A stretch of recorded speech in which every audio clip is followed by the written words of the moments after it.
नमस्कार दोस्तों, स्वागत है आप सभी का हमारे यूट्यूब चैनल ऑब्जेक्टिव सेंटर पर। इस वीडियो में हम लोग थर्मोडायनेमिक्स के बारे में पढ़ेंगे, जो सभी एग्जामों के लिए इम्पोर्टेंट रहेगा मैकेनिकल के।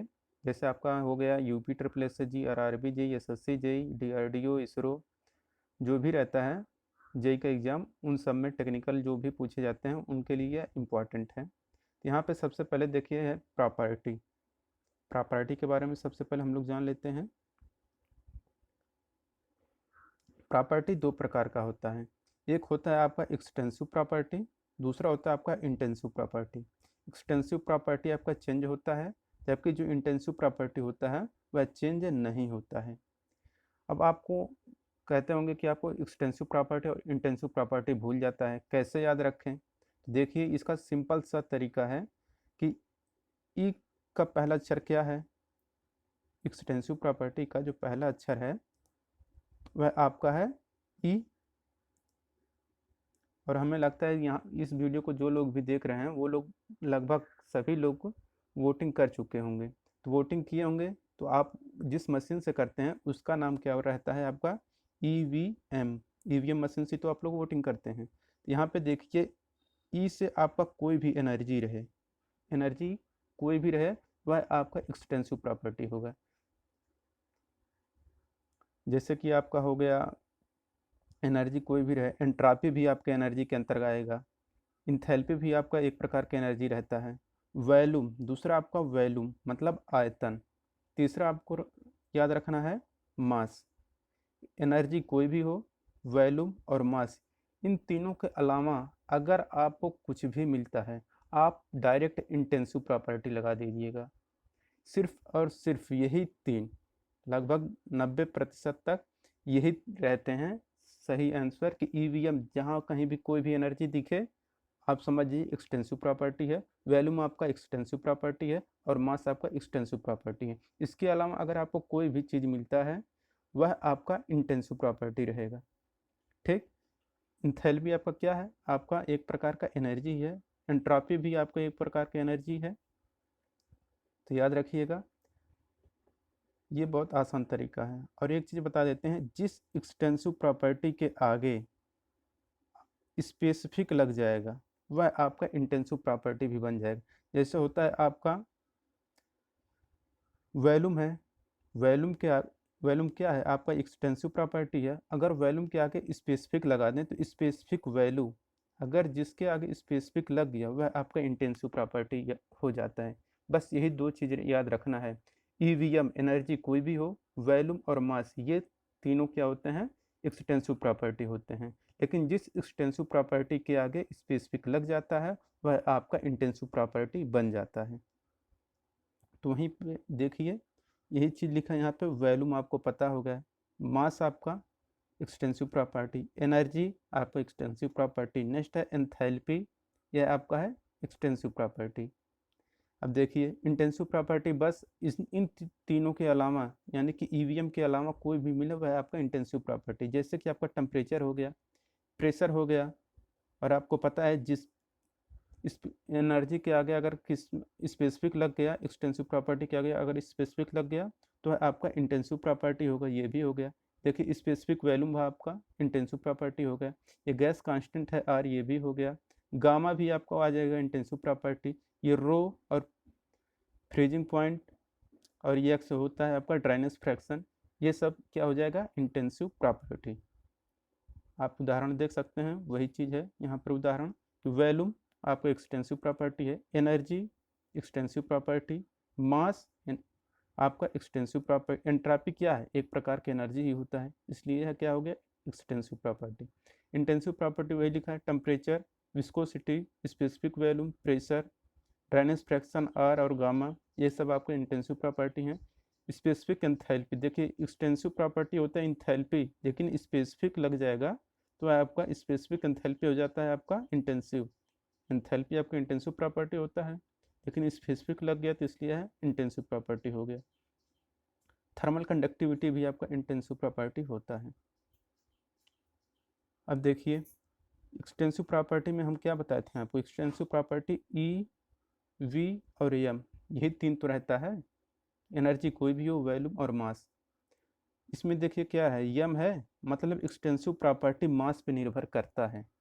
बाकी देखिए कि which property those depend in mass of the system, जो सिस्टम के मास पे निर्भर करता है वह आपका होता है एक्सटेंसिव प्रॉपर्टी।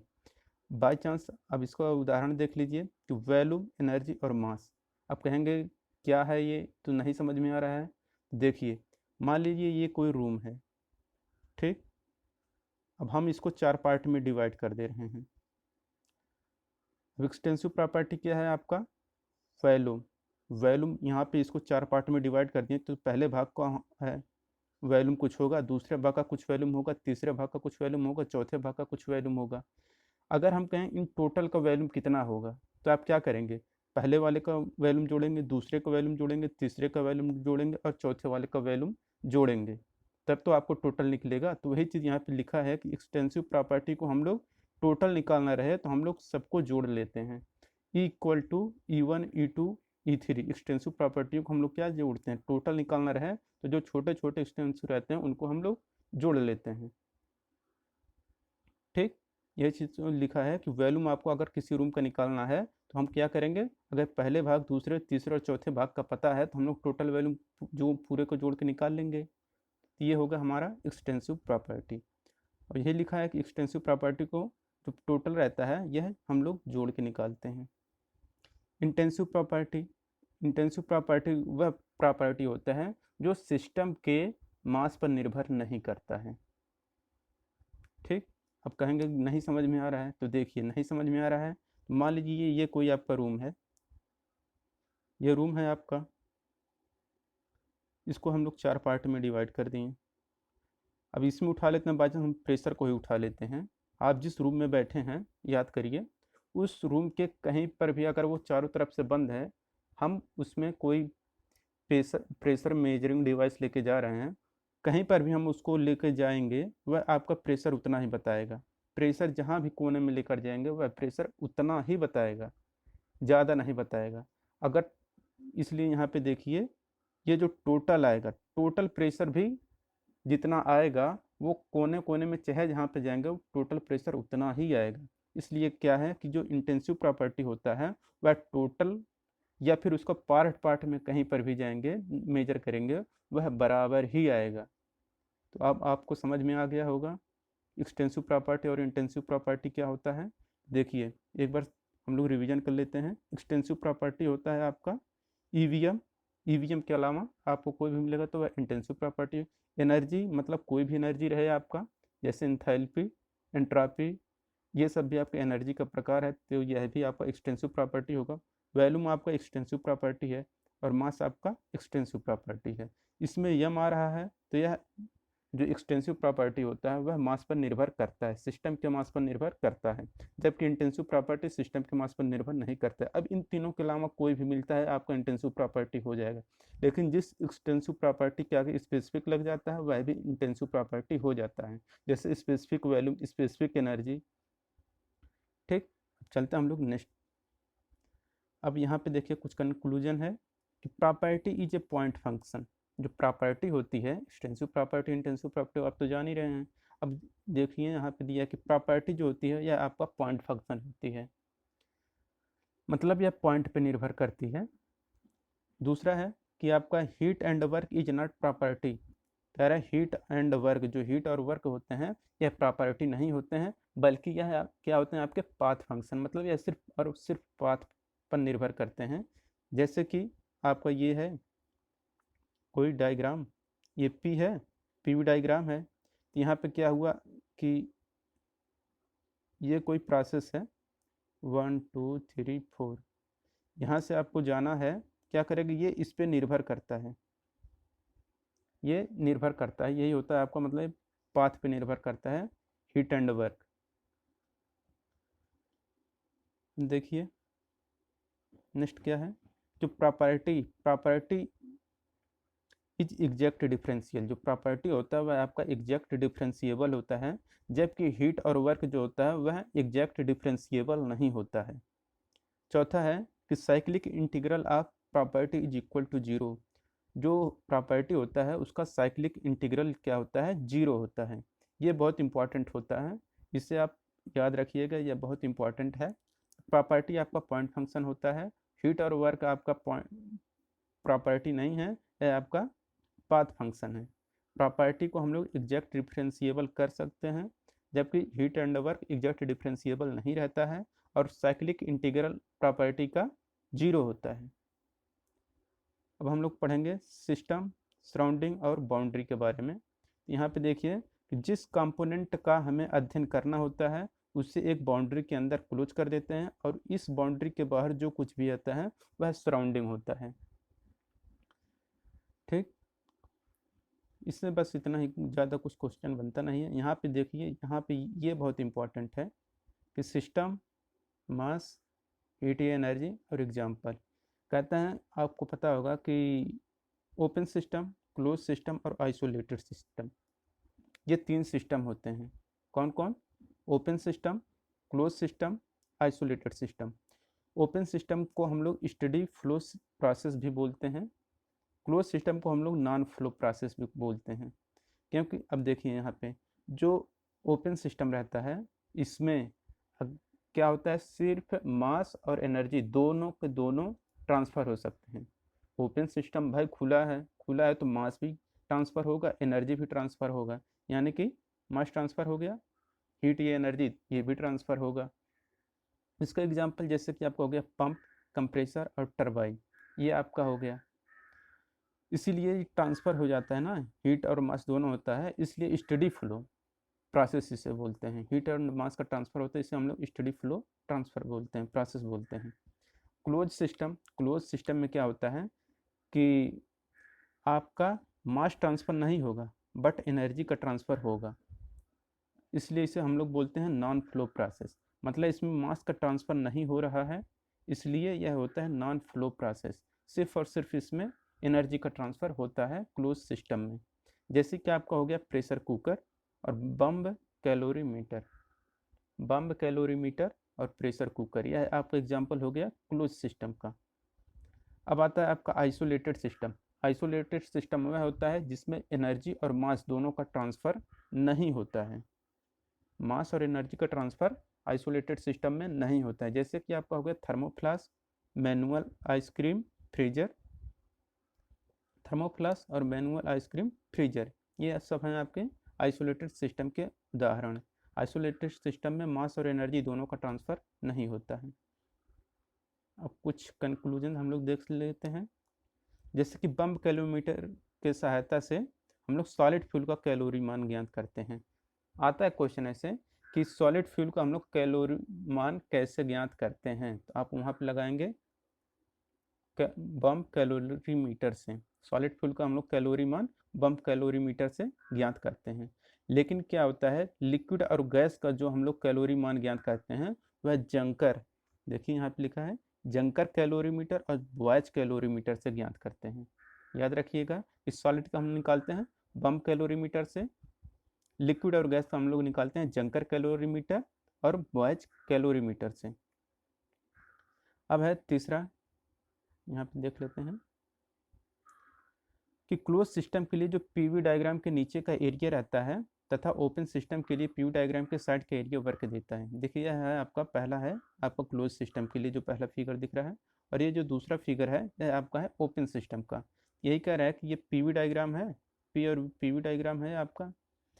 तो क्लोज सिस्टम में पीवी डायग्राम की ये जो नीचे का एरिया दिख रहा है ये आपका वर्कडन देता है, वर्कडन देता है ये नीचे का एरिया। जबकि ओपन सिस्टम का जो रहता है ये साइड का एरिया, ये जो साइड का एरिया है ये आपका वर्क डन देता है, साइड का एरिया वर्क डन देता है, ये वाला आपका। वही चीज़ लिखा है कि जो क्लोज सिस्टम के लिए W का मान आता है वो W equal to integral PdV होता है, लेकिन ओपन सिस्टम का जो आता है वह रहता है W इक्वल टू -VdP रहता है, ये -VdP, W equal to minus integral VdP। बहुत इंपॉर्टेंट क्वेश्चन है, आप लोग देख लीजिए, पढ़ लीजिए। इस पर हम ऑब्जेक्टिव क्वेश्चन भी लाएंगे इसका ख़त्म होने के बाद, तो उसे भी आप लोग सॉल्व करिएगा, देखिएगा अच्छे से सॉल्व हो जाएगा, सब समझ में आएगा। अब है कि स्पेसिफिक हीट किसे कहते हैं? तो स्पेसिफिक हीट वह होता है कि किसी पदार्थ के 1 ग्राम का तापमान 1 डिग्री सेल्सियस बढ़ाने के लिए आवश्यक ऊष्मा की मात्रा को हम लोग विशिष्ट ऊष्मा कहते हैं।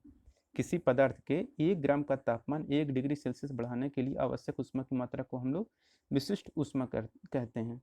यहाँ पे देखिए फार्मूला क्या आएगा कि देखिए यहाँ पे लिखा है 1 ग्राम और टेम्परेचर क्या है यहाँ पे 1 कर दिया है, तो यहाँ पे क्या आ जाएगा, क्यू का मान आ जाएगा Q 1 × 1 M into delta T. अगर 1 रहेगा तो इसी इक्वल टू डेल्टा क्यू क्या आ जाएगा। तो वही लिखा है कि किसी पदार्थ का 1 ग्राम तापमान 1 डिग्री सेल्सियस बढ़ाने के लिए आवश्यक ऊष्मा की मात्रा को हम लोग विशिष्ट ऊष्मा कहते हैं। अब विशिष्ट ऊष्मा का मात्रक क्या होता है, यानी कि स्पेसिफिक हीट का मात्रक क्या होता है। यहाँ पे देखिए जूल प्रति ग्राम केल्विन, जूल प्रति ग्राम केल्विन। देखिए यहाँ पे है, देखिए कि सॉलिड और लिक्विड के केस में स्पेसिफिक हीट का मान 1 होता है। आपको भी पता होगा कि जो सॉलिड और लिक्विड का होता है उसका स्पेसिफिक हीट का मान 1 होता है। यही जो रहता है यही रहता है सी, या कहीं कहीं इसको स्मॉल एस से भी देखते होंगे, Q equal to M S delta T, high school और इंटर में पढ़े होंगे। तो वही यस है या सी, जो भी आपको समझना है समझ सकते हैं अपने हिसाब से। तो सॉलिड और लिक्विड के केस में स्पेसिफिक हीट का मान 1 ही होता है, जबकि गैस के लिए स्पेसिफिक हीट 2 प्रकार की होती है। सॉलिड के लिए आपका एक स्पेसिफिक हीट, जबकि गैस के लिए आपका 2 स्पेसिफिक हीट होता है। कौन कौन कहता है, एक होता है सीपी, दूसरा होता है आपका सीवी। सीपी मतलब होता है कि specific heat at constant pressure, और सीवी मतलब होता है आपका स्पेसिफिक एट कांस्टेंट वैल्यूम। ये दो होता है, एक कांस्टेंट प्रेशर पे निकाला जाता है और एक कांस्टेंट वैल्यूम पे निकाला जाता है। इसमें क्या होता है कि सीपी का मान सीवी से ज़्यादा होता है, CP is greater than CV. और क्या होता है कि अब सीपी ज़्यादा है सीवी कम है, यहाँ पे क्या होगा, इसका जो डिफरेंस आता है सीपी और सीवी का जो डिफरेंस आता है यह आर के बराबर होता है। गैस कांस्टेंट है, ये आर के बराबर आता है। अब CP upon CV equal to होता है आपका गामा। गामा का मान हमेशा 1 से ज़्यादा होता है। याद रखिएगा कि CP by CV equal to होता है आपका गामा, और गामा का मान हमेशा 1 से ज़्यादा होता है।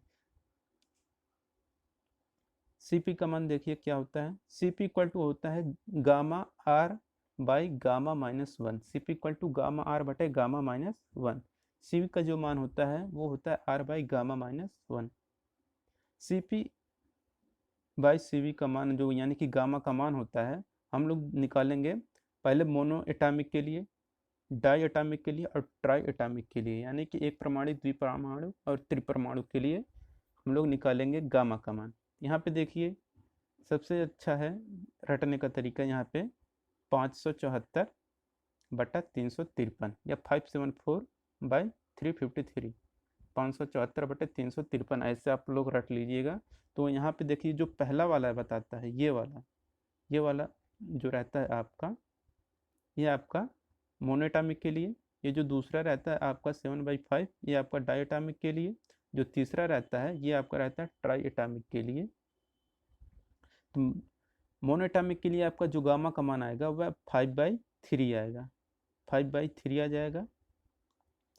डाई एटॉमिक के लिए आपका आ जाएगा 7/5, ये वाला जो दिख रहा है, और ट्राई एटॉमिक के लिए आपका आ जाएगा 4/3। तो वही चीज़ यहाँ पे लिखा है कि मोनोएटॉमिक के लिए आपका गामा का मान 5/3 आ जाएगा। कहीं कहीं ऑप्शन में 5/3 मिलेगा, अगर 5/3 नहीं मिल रहा है तो आपको 1.66 यानी कि इसको भाग दे के 1.66 आ जाएगा, भाग देंगे तो। डाई एटॉमिक के लिए आपका गामा का मान आता है 7/5, या आपको ऑप्शन मिलेगा 1.4 भी ऑप्शन में मिल सकता है, इन दोनों में कोई भी मिल सकता है। ट्राई एटॉमिक के लिए गामा का मान जो आता है वह 4/3 आता है या 1.33 आता है। अब पूछता है कि एयर के लिए गामा का मान कितना होता है, तो एयर के लिए गामा का मान होता है 1.41, 1.4 होता है या 1.41। ठीक, ये बहुत इंपॉर्टेंट है, आप इसे रट लीजिएगा। अब आता है इंटरनल एनर्जी। इंटरनल एनर्जी के बारे में कि अणुओं के गति के कारण स्टोर होने वाली एनर्जी को हम लोग इंटरनल एनर्जी कहते हैं। कोई कंटेनर है ये, इस कंटेनर में जो एनर्जी स्टोर हो सकती है अणुओं की गति के कारण, मॉलिक्यूलर जो रहते हैं इसमें मॉलिक्यूल, इनकी गति के कारण जो एनर्जी स्टोर होती है यही हमारा कहलाता है इंटरनल एनर्जी। अब क्या होता है कि ये जो इंटरनल एनर्जी होता है इनके स्पीड की ये जो रहती है गति या मोशन के क्या होता है समानुपाती होता है। अब बताइए, बट जो यही जो गति रहती है यानी कि जो मोशन रहता है यह टेम्परेचर पर निर्भर करता है। तो यही चीज़ यहाँ पे लिखा है, देखिए कि जो इंटरनल एनर्जी रहती है यह अणुओं के मोशन पर निर्भर करती है, लेकिन ये जो मोशन रहता है यह टेम्परेचर पर निर्भर करता है। मतलब अगर टेम्परेचर बढ़ाएंगे तो अणु और भी ज़्यादा तेज़ी से गति करने लगते हैं। यहाँ पे सीधा सीधा लिख दिया है कि गति टेम्परेचर के समानुपाती है, तो हम लोग क्या लिख सकते हैं कि डायरेक्ट जो वैल्यू जो आपका इंटरनल एनर्जी है वह डायरेक्ट टेम्परेचर के समानुपाती हो जा रहा है, यानी कि टेम्परेचर पर निर्भर करता है इंटरनल एनर्जी। तो यहाँ पे प्रोपोर्शनल है तो इसको प्रोपोर्शनल हटाने के लिए हम लोग एक कांस्टेंट यूज करते हैं जो रहता है आपका सी वी, तो U equal to C V हो गया इंटू टी हो गया। यदि गैस का द्रव्यमान हम लोग एम के जी मान लें तो आपको क्या आ जाएगा, internal energy equal to M C V D T. अब देखिए M C V D T आ जाएगा, इंटरनल एनर्जी में अगर चेंज निकालेंगे तो delta U equal to M C V delta T हो गया। अब पढ़ेंगे एंथैल्पी के बारे में। तो एंथैल्पी क्या होती है, देखिए इंटरनल एनर्जी यानी कि आपका यू, फ्लो एनर्जी क्या है, तो फ्लो एनर्जी आपका पी और वी दोनों का गुणनफल आपका कहलाता है फ्लो एनर्जी का योगफल आपका एंथैल्पी कहलाता है। यहीं पे लिखा है देखिए, enthalpy equal to internal energy और फ्लो एनर्जी इन दोनों का योग होता है। एंथैल्पी को हम लोग एच से व्यक्त करते हैं, इंटरनल एनर्जी को यू से, और जो फ्लो एनर्जी होता है वह आपका होता है पी इंटू वी का गुणनफल यानी कि मल्टीपल आपका फ्लो एनर्जी कहलाता है। अगर यहाँ पे ये हो गया H equal to U plus P V हो गया। अगर हम लोग इनमें अगर डिफरेंशियल निकाल मतलब डिफरेंस निकालें परिवर्तन, तो डी एच इक्वल टू हो जाएगा delta U plus P D V हो जाएगा। तो delta H equal to U, अब पी वी इक्वल टू हम लोगों को पता है कि P V equal to M R T होता है, तो पी वी की जगह पे हम लोग एम आर टी रख दिए। तब देखिए D H equal to delta U का मान क्या होता है, M C V delta T, अभी हम लोगों ने ऊपर पढ़ा है, यहाँ पे रख दिया गया M C V delta T. अब देखिए यहाँ पे डिफरेंस किस में आ रहा है, सिर्फ और सिर्फ टेम्परेचर बदल रहा है ना, तो यहाँ पे क्या हो जाएगा, यह हमारे डेल्टा टी हो जाएगा। तो अब डी एच इक्वल टू देखिए क्या हो जाएगा, कॉमन लेंगे तो एम और डी टी क्या हो जाएगा, कॉमन हो जाएगा, बचेगा क्या, सी वी प्लस आर बचेगा। सी वी प्लस आर बचा, तो सी वी प्लस जो आर ये बचा है, इस सी वी प्लस आर को देखिए क्या होता है कि C P minus C V equal to R, अभी हम लोगों ने ऊपर पढ़ा है कि C P minus C V equal to R के बराबर होता है। इससे अगर हम लोग सी पी का मान निकालें तो क्या आ जाएगा, सी वी प्लस आर, तो सी वी प्लस आर की जगह पे हम लोग क्या रख दिए हैं सी पी, तो क्या हो जाएगा delta H equal to M C P delta T. आ गया ना आपका फार्मूला कि enthalpy equal to delta H equal to M C P delta T. याद रखिएगा इसे, फार्मूला बहुत इंपॉर्टेंट है। इंटरनल एनर्जी रहता है तो यहाँ पे सी पी की जगह पे आपका क्या हो जाता, सी वी हो जाता, बस वह आपका इंटरनल हो जाता इंटरनल एनर्जी। लेकिन एंथैल्पी में आपका M C P delta T हो जाता है। अब कंक्लूजन थोड़ा सा देख लें कि आइडियल गैस की एंथैल्पी तथा इंटरनल एनर्जी दोनों टेम्परेचर का फंक्शन होती है। जो आइडियल गैस रहता है वह उसकी एंथैल्पी और इंटरनल एनर्जी दोनों टेम्परेचर का फंक्शन होता है, अर्थात टेम्परेचर को बढ़ाने पर एंथैल्पी और इंटरनल एनर्जी के मान बढ़ जाते हैं, या इसी का उल्टा यानी कि वाइस वर्सा, या इसी का उल्टा यानी कि टेम्परेचर बढ़ाने पे अगर आपका एंथैल्पी और इंटरनल एनर्जी बढ़ रहा है, अगर टेम्परेचर घटा दिया जाए तो एंथैल्पी और इंटरनल एनर्जी घट भी जाता है। यह इसके कहने का मतलब है कि जो आइडियल गैस होता है, आइडियल गैस की एंथैल्पी और इंटरनल एनर्जी आपका टेम्परेचर पर निर्भर करता है। अगर टेम्परेचर बढ़ाएंगे तो एंथैल्पी और इंटरनल एनर्जी भी बढ़ेगा, अगर घटाते हैं तो एंथैल्पी और इंटरनल एनर्जी भी घटेगा। अब देखिए कि आइडियल गैस में जो अणुओं का जो टक्कर होता है यानी कि कोलिजन होता है वह आपका परफेक्ट इलास्टिक होता है। यह क्वेश्चन भी बहुत बार पूछा जाता है ऑब्जेक्टिव में कि आइडियल गैस में जो मॉलिक्यूल होते हैं उनका कोलिजन किस प्रकार का होता है, तो वह होता है आपका परफेक्ट इलास्टिक होता है। ठीक, कि आइडियल गैस में अणुओं का जो टक्कर होता है वह आपका परफेक्ट इलास्टिक होता है। एट रैंडम जो रैंडम मोशन करते हैं उनमें जो होता है टकराव वही आपका परफेक्ट इलास्टिक रहता है। अब हम लोग पढ़ेंगे जीरोथ लॉ ऑफ थर्मोडायनेमिक्स। है कि आइडियल गैस की जो जो रहता है आपका 3 प्रकार का होता है। अब पढ़ेंगे हम लोग जीरोथ लॉ ऑफ थर्मोडायनेमिक्स, यानी कि थर्मोडायनेमिक्स का जीरोथ लॉ पढ़ेंगे। क्या है कि यह 3 isolated system A B C इस प्रकार से हैं कि ए बी के साथ थर्मल इक्विलिब्रियम में है और बी और सी के साथ थर्मल इक्विलिब्रियम में है, तो ए और सी भी थर्मल इक्विलिब्रियम में होंगे। इसके कहने का मतलब ये है कि अगर ये कोई बॉडी है, ठीक, ये ए है और ये आपका बी है और ये आपका सी है, ये हो गया 3।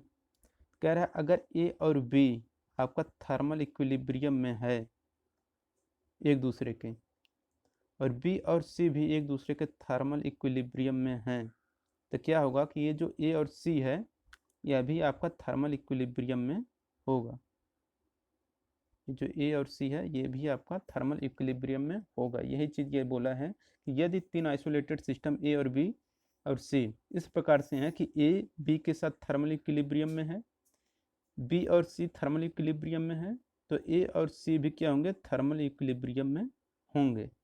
यही चीज़ ये लिखा था। और जीरोथ लॉ जो बताता है यह आपका टेम्परेचर को डिफाइन करता है, याद रखिएगा। इससे हम लोग टेम्परेचर का मेजर करते हैं या टेम्परेचर को बताता है यह जीरोथ लॉ। देखिए टेम्परेचर स्केल हम लोग कभी कभी पूछ लेता है कि 0 डिग्री सेल्सियस को फ़ारेनहाइट में बदलिए, ये फिर ये इसको डिग्री सेल्सियस को फ़ारेनहाइट में बदलिए, ऐसे पूछता है। ये है कि इसका जो फार्मूला होता है मेन वो रहता है C/5 इक्वल टू एफ है आपका फ़ारेनहाइट, मतलब F-32/9 equal to K-273/5, C/5 equal to F-32/9 और K-273/5। ये फार्मूला आप लोग याद रखिएगा, बहुत इंपॉर्टेंट है। तो यहाँ पे क्या होता है कि अगर हम लोग बारी बारी से अगर निकालें तो अगर सेल्सियस और केल्विन में निकालें तो क्या आते हैं, इसे हम लोग हटा देते हैं। अगर इसे हटा दें तो ये 5 से 5 कट जाएगा, तो आपका C इक्वल टू K-273 आ जाएगा। या K इक्वल टू अगर हमें केल्विन डिग्री सेल्सियस पता है तो उसमें अगर 273 जोड़ दें तो हमारा केल्विन का मान निकल जाता है। बाकी आप ऐसे इन दोनों के साथ भी रिलेशन निकाल सकते हैं, इनका भी निकाल सकते हैं, और ये तो हम लोगों ने देखा ही है। अब देखिए इसमें कुछ क्वेश्चन बनता है। यह कहता है कि किस तापमान पर डिग्री सेल्सियस और फ़ारेनहाइट पैमाना आपस में बराबर होते हैं, या किस टेम्परेचर पे होते हैं, -40 डिग्री पर। -40 डिग्री सेल्सियस पर सेल्सियस और फ़ारेनहाइट पैमाना जो होता है वह बराबर होता है। इसी प्रकार आपका रहता है फ़ारेनहाइट और केल्विन जो पैमाना होता है यह भी 574.25 डिग्री पर आपस में बराबर होते हैं। याद रखिएगा ये दोनों, एक तो जो डिग्री सेल्सियस और फ़ारेनहाइट बराबर होता है -40 डिग्री सेल्सियस पे, फ़ारेनहाइट और जो केल्विन रहता है वह आपका 574.25 डिग्री सेल्सियस पे बराबर होता है। अब पढ़ते हैं कुछ हम लोग गैसेज लॉ। यहाँ पे हम लोग मोटे मोटे तौर पर पढ़ेंगे, डिटेल में आगे थोड़ा पढ़ेंगे। यहाँ पे देखिए गैसियस लॉ में मेन हैं 3। तो एक हो गया आपका बेल लॉ, चार्ल्स लॉ और गैल-लुसाक लॉ। लेकिन कभी कभी पूछता है कि गैसियस लॉ कितने प्रकार के होते हैं, तो वहाँ पे आपको 4 टिक के करके आना रहता है, वहाँ पे 4 टिक करिएगा। लेकिन यहाँ पे जो मेन हम लोग पढ़ रहे हैं सिर्फ 3 पढ़ रहे हैं। एक बॉयल लॉ पढ़ रहे हैं, दूसरा चार्ल्स लॉ, तीसरा आपका गैल-लुसाक लॉ। बॉयल लॉ का होता है टेम्परेचर कांस्टेंट, जो चार्ल्स लॉ होता है उसमें प्रेशर कांस्टेंट, जो गैल-लुसाक रहता है उसमें वॉल्यूम कांस्टेंट रहता है। ठीक। अब देखिए इसमें जो बायल लॉ में रहता है कि देखिए यहाँ पे P प्रोपोर्शनल टू जो रहता है वो आपका P प्रोपोर्शनल टू V के रहता है। P प्रोपोर्शनल टू V यानी कि अगर आप प्रेशर बढ़ाएंगे तो वॉल्यूम आपका घटेगा, अगर प्रेशर घटाएंगे तो वॉल्यूम आपका बढ़ेगा। तो इसलिए आपको कर्व क्या प्राप्त हो रहा है, देखिए यहाँ पे है कि आपका प्रेशर घट रहा है। प्रेशर अगर हम लोग घटाएं, प्रेशर यहाँ पे कुछ था ज़्यादा रहा होगा, फिर जैसे जैसे नीचे आएंगे प्रेशर घटेगा, लेकिन वॉल्यूम क्या होगा आपका धीरे धीरे बढ़ेगा। इसलिए यहाँ पे कर्व जो प्राप्त होता है एक ऐसे प्राप्त होता है। देखिए यहाँ पे जो कर्व प्राप्त होगा ऐसे प्राप्त होता है। इसी वक्त हम लोग चलिए तीनों देख लेते हैं पीवी डायग्राम पे। अब प्रेशर कांस्टेंट है, प्रेशर कांस्टेंट में क्या होता है, आपका वॉल्यूम आपका टेम्परेचर के समानुपाती, यानी कि अगर आप वॉल्यूम बढ़ा रहे हैं तो टेम्परेचर बढ़ेगा, वॉल्यूम घटा रहे हैं तो आपका टेम्परेचर घटेगा। यहाँ पे देखिए प्रेशर कांस्टेंट है चार्ल्स लॉ में, तो प्रेशर को हम लोग कैसे व्यक्त करेंगे, एक सीधी लाइन द्वारा या एक्स अक्ष के समांतर जो रहेगा। गैल्वसाक है आपका ये, इसमें वॉल्यूम आपका कांस्टेंट रहता है, यानी कि प्रेशर बढ़ाने पे टेम्परेचर बढ़ेगा, टेम्परेचर घटाने पे आपका प्रेशर भी घटेगा। तो देखिए यहाँ पे कांस्टेंट वॉल्यूम है, कांस्टेंट वॉल्यूम लाइन को हम लोग कैसे व्यक्त करेंगे, एक सीधी ऊर्ध्वाधर रेखा द्वारा पीवी डायग्राम पर। अब देखिए दूसरा फिगर हम लोग समझ लेते हैं। ये क्या था हमारा, पहला वाला था बॉयल्स लॉ, ये वाला बॉयल्स लॉ था, बॉयल लॉ। ये वाला हमारा था चार्ल्स लॉ, तीसरा था ये गैल्वसाक लॉ था। तो यहाँ पे क्या था कि P प्रोपोर्शनल टू V था, तो इसमें टेम्परेचर कांस्टेंट रहता है बॉयल लॉ में, तो टेम्परेचर कांस्टेंट है, इसलिए PT डायग्राम पे जो P और T डायग्राम रहता है इसमें एक ऊर्ध्वाधर लाइन प्राप्त होगा,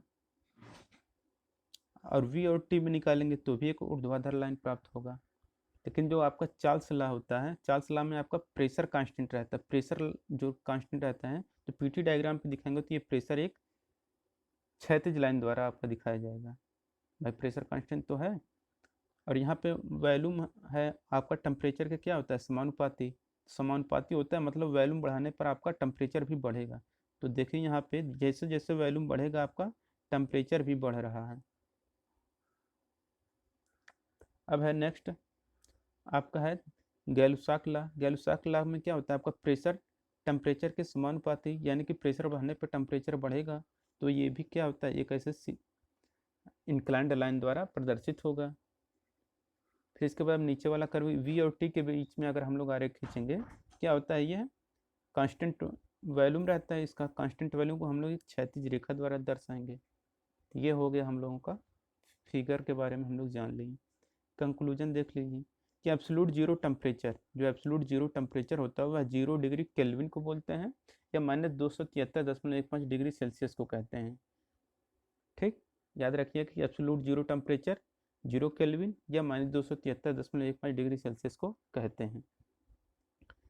एब्सोल्यूट जीरो टेम्परेचर पर किसी गैस का वॉल्यूम, देखिए एब्सोल्यूट जीरो टेम्परेचर वह होता है जिस पर कि लगभग सारी चीज़ें जीरो हो जाती हैं, जैसे कि वॉल्यूम भी आपका जीरो हो जाएगा, प्रेशर भी जीरो हो जाएगा, इंटरनल एनर्जी भी जीरो हो जाएगा, एंथैल्पी भी जीरो हो जाएगा, वेलोसिटी, काइनेटिक एनर्जी और मॉलिक्यूलर मोमेंटम एक्सचेंज सब जीरो हो जाता है।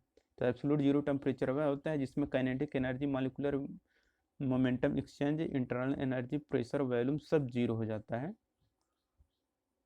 अब चलिए हम लोग जान लेते हैं आइडियल गैस इक्वेशन के बारे में। तो आइडियल गैस इक्वेशन के बारे में हम लोग पढ़ेंगे कि आइडियल गैस इक्वेशन आपका होता है PV इक्वल टू NRU-T, जहाँ पे आपका RU होता है आपका यूनिवर्सल गैस कांस्टेंट। RU का मान जो होता है वह 8.314 किलो जूल पर केजी मोल केल्विन होता है। अगर किलो हम लोग हटा दें तो हम लोग क्या करेंगे, दशमलव इसी में 1000 का गुणा हो जाएगा, 1000 का गुणा हो गया तो दशमलव आपका हट जाएगा, यानी कि जो यूनिवर्सल गैस कांस्टेंट का मान होता है वह आपका होता है 8314 जूल पर केजी मोल केल्विन। याद रखिएगा पूछता है, इसमें दोनों इंपॉर्टेंट है, दोनों पूछ लेता है कि RU का मान कितना होता है। तो RU का मान आपको दोनों याद रखना है, या तो आपको 8.314 किलो जूल पर केजी मोल केल्विन मिलेगा, या आपको 8314 जूल प्रति केजी मोल केल्विन, इन दोनों में से कोई भी ऑप्शन मिल सकता है। और जो ये होता है आपका स्मॉल n का मान होता है, यह मास बटे मॉलिक्यूलर वेट का ये रेशियो होता है। तो n equal to mass upon molecular weight, इसलिए हम लोग क्या रखेंगे यहाँ पे, देखिए पता है कि small n equal to capital small m by capital M, यहाँ पे हम लोग n की जगह पे पुट कर देंगे, तो PV equal to small m बटे capital M into RU into T। तो अब देखिए हम लोग क्या करते हैं कि स्मॉल m को बाहर कर लेते हैं और RU बाई कैपिटल M, इन दोनों को हम लोग एक साथ कर लेते हैं। तो RU बाई M ये होता है हम लोगों का गैस कांस्टेंट, ये होता है गैस कांस्टेंट। इसलिए यहाँ पे क्या होता है, हम लोग आर यू की जगह पे आर पुट कर देंगे। यहाँ पे देखिए वही चीज़ हम लोग पुट कर देते हैं। पी वी इक्वल टू क्या बन जाएगा, एम आर टी, जहाँ पे आर क्या हो जाएगा आपका गैस कांस्टेंट रहता है, या इसी को हम लोग स्पेसिफिक गैस कांस्टेंट भी बोलते हैं, याद रखिएगा। फिर इसके बाद जो कैपिटल आर का मान निकल के आएगा गैस कांस्टेंट का, ये इसका मान अगर हमें निकालना रहे तो हम लोग 8314 बटे उसके मालिकुलर वेट जो रहता है उससे हम लोग भाग दे देते हैं, तो हमारा आर का मान निकल आता है। ये होता है जूल पर केजी केल्विन में। तो याद रखिएगा ये भी फार्मूला इंपॉर्टेंट और ये भी दोनों इंपॉर्टेंट है। कभी कभी ऐसे पूछ लेता है कि जो गैस कांस्टेंट आर और उसके मालिकुलर वेट दोनों का गुणनफल कितना होता है, तो वो होता है आपका 8314 जूल पर केजी केल्विन। अब कंक्लूजन देख लीजिए कि प्रत्येक गैस के लिए जो आर यू का मान होता है वह सेम होता है। नाम से ही पता है यूनिवर्सल गैस कांस्टेंट, मतलब यूनिवर्स में कहीं भी पर भी जाएंगे आपका सेम ही रहेगा gas constant. Universal gas constant हमेशा सेम रहेगा हर जगह, लेकिन जो गैस कांस्टेंट का मान होता है और प्रत्येक गैस के लिए अलग अलग हो, अगर गैस चेंज कर दिए तो आपका आर का जो मान रहता है गैस कांस्टेंट आर का मान वह आपका चेंज हो जाएगा। तो वही यहाँ पे लिखा है कि गैस कांस्टेंट आर का मान प्रत्येक गैस के लिए अलग अलग होता है, और है कि जिस गैस का अणुभार जितना अधिक होगा उस गैस का गैस कांस्टेंट उतना ही कम होगा, क्योंकि आपको पता है आर इक्वल टू 8300 सॉरी जो आता है 8314 रहता है बटे एम रहता है। तो इससे क्या होता है, जिसका अणुभार ज़्यादा होगा उसका गैस कांस्टेंट का मान कम होगा, जिसका अणुभार कम होगा उसका गैस कांस्टेंट आर का मान ज़्यादा होगा। वही चीज़ लिखा है, देखिए यहाँ पे H2 है, H2 का सबसे ज़्यादा होगा क्योंकि इसका अणुभार कम होता है, फिर हीलियम, फिर N2, फिर O2, इसी क्रम में हो जाएगा ये। वंडर वाल्स समीकरण हम लोग पढ़ेंगे। तो वंडर वाल्स समीकरण क्या है, कोई भी real gas ideal gas equation का पालन नहीं करती है। जितना भी रियल गैस होता है वह आइडियल गैस इक्वेशन का पालन नहीं करती है। यदि गैस का दाब बढ़ा दिया जाए तथा टेम्परेचर कम कर दिया जाए तब real gas ideal gas equation से और भी अधिक विचलित होने लगती है, मतलब वह फॉलो नहीं करता है। लेकिन यदि हम गैस का दाब कम कर दें तथा ताप बढ़ा दें तो जो रियल गैस होता है आइडियल गैस की तरह पालन करने लगता है। तो देखिए इसमें एक क्वेश्चन यही बनता है कि कोई भी रियल गैस आइडियल गैस की भांति कब कार्य करता है, तो कब कार्य करता है, जब हम लोग गैसों का दाब बढ़ा देते हैं, यहाँ पे देखिए गैसों का दाब कम कर देते हैं या ताप बढ़ा देते हैं, यानी कि increase the temperature and decrease the pressure. अगर ये हो जाए तो आइडियल गैस रियल गैस की भांति, यानी कि रियल गैस आइडियल गैस की भांति कार्य करने लगता है। यहाँ पे जो इक्वेशन आता है वंडर वाल्स का वो रहता है P plus A by V square into V minus B equal to R T, यही बनता है। लेकिन जो आइडियल गैस के लिए जो ए का मान होता है वो भी जीरो होता है और बी का मान जो होता है वो भी जीरो होता है। थोड़ा सा कंक्लूजन देख लेते हैं कि फॉर एयर, जो एयर के लिए कुछ होता है कि इसका जो अणुभार होता है एयर का 28.96 होता है। अब कहेंगे 28.96 कैसे हो गया, तो देखिए जो एयर होता है एयर में क्या होता है N2 भी होता है यानी कि नाइट्रोजन, और आपका रहता है ऑक्सीजन, यही दो गैसें ज़्यादा मात्रा में हमारे वातावरण में रहती हैं। तो N2 का कितना आता है अणुभार 7N14 होता है, यानी 14 दूना 28 होता है, और जो होता है ऑक्सीजन 8O16, 16 दूना 32। अब देखिए 32, लेकिन हमें पता है N2 का मान जो होता है वातावरण में 78% होता है, और जो ऑक्सीजन रहता है वह 21%। तो क्या होता है कि हमारा जो अणुभार आता है वह ज़्यादातर 28 के आसपास रहता है, क्योंकि भाई इसकी मात्रा ज़्यादा है ना, या नाइट्रोजन का, ऑक्सीजन का कम है, तो इसलिए यहाँ पे नाइट्रोजन की मात्रा ज़्यादा है। तो यहाँ पे क्या होता है कि जो जो वेट आता है मालिकुलर वेट एयर का वह 28 के आसपास आता है, मतलब 28.96 हो जाएगा। याद रखिएगा कि जो वेट रहेगा इसका मालिकुलर वेट अणुभार ये आपका 28.96 हो जाएगा। जो गैस कांस्टेंट आर का मान होता है वह 8314 बटे इसमें एम होता है ना अणुभार, तो अणुभार यानी कि 28.96 से भाग दे देंगे तो गैस का हमारा निकल के आ जाएगा 287 जूल पर केजी केल्विन। 287 ये जूल है, जूल पर केजी केल्विन हो जाएगा। Cp का मान निकालना है तो gamma R upon gamma minus one. गामा का मान अभी हम लोग ऊपर पढ़े हैं, गामा का मान जो एयर के लिए होता है वह 1.4 रहता है, 1.4, और आर का मान अभी हम लोग निकाले हैं 287 बटे गामा का मान 1.4 माइनस वन करेंगे तो इसको हल करेंगे तो आएगा आपका कितना, 1004 जूल पर केजी केल्विन। ठीक, और यह सीवी का मान आपका आता है 717 जूल पर केजी केल्विन। और कभी कभी केजी की जगह पे आपका आ जाता है ग्राम, तो ग्राम में क्या हो जाएगा आपका 1 जूल ग्राम केल्विन आ जाएगा। या सीवी का मान करें 0.720 जूल प्रति ग्राम केल्विन, ऐसे आ जाएगा आपका। अब इसके आगे पढ़ेंगे जो भी ला रहेगा फर्स्ट ला, थर्मोडायनेमिक्स, सेकंड ला, ये सब हम लोग आगे पढ़ेंगे नेक्स्ट वीडियो में, तो उसे आप लोग देखना ना भूलिएगा। अगर वीडियो पसंद आया हो तो वीडियो को लाइक करिए, अगर आप हमारे चैनल पर नए तो चैनल को सब्सक्राइब करिए, वीडियो को ज़्यादा से ज़्यादा शेयर करें, अगर वीडियो में आपको अच्छा लग रहा है तो सपोर्ट करें। Thank you.